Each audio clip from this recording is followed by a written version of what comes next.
एक समय की बात है, एक विशाल और सुनहरे रेगिस्तान में एक बुद्धिमान राजा नादिम नाम से रहता था।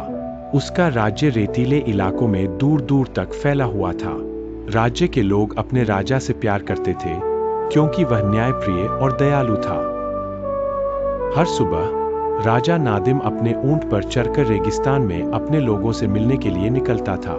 रेगिस्तान एक कठोर स्थान था, जहां निरंतर सूरज और अनंत रेतीले टीले थे, लेकिन राजा अपने प्रजा के कल्याण को सुनिश्चित करने के लिए दृढ़ था।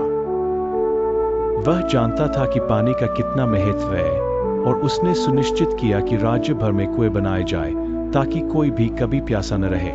कठोर वातावरण के बावजूद राजा नादिम के शासन में लोग समृद्ध हुए। व्यापारी दूर दूर के देशों से मसालों, रेशम और कीमती पत्थरों जैसी वस्तुओं का आदान प्रदान करने के लिए आते थे, जिससे राज्य में समृद्धि आई। एक दिन एक भयानक रेत का तूफान रेगिस्तान में आया।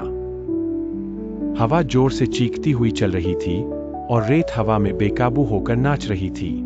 लोग डर गए थे, लेकिन राजा नादिम शांत रहे। उन्होंने अपने सलाहकारों को इकट्ठा किया और कहा, हमें एकता में मिलकर काम करना होगा।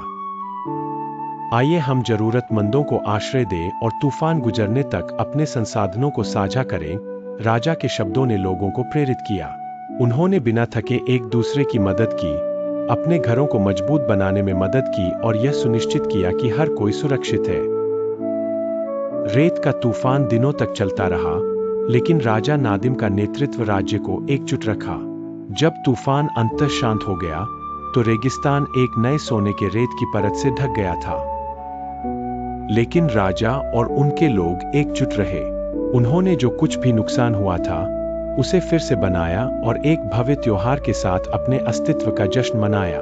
संगीत हवा में गूंज रहा था और स्वादिष्ट भोजन की सुगंध राज्य भर में फैल रही थी।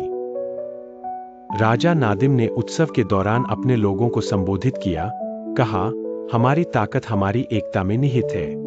एक साथ हम रेगिस्तान द्वारा हमारे रास्ते में आने वाली किसी भी चुनौती का सामना कर सकते हैं। उस दिन से रेतीले इलाकों के लोग एकता और साहस के महत्व को याद रखा। राजा नादिम और उनका राज्य सुनहरी रेत के बीच स्थायित्व का एक चमकता उदाहरण बनकर समृद्ध होता रहा।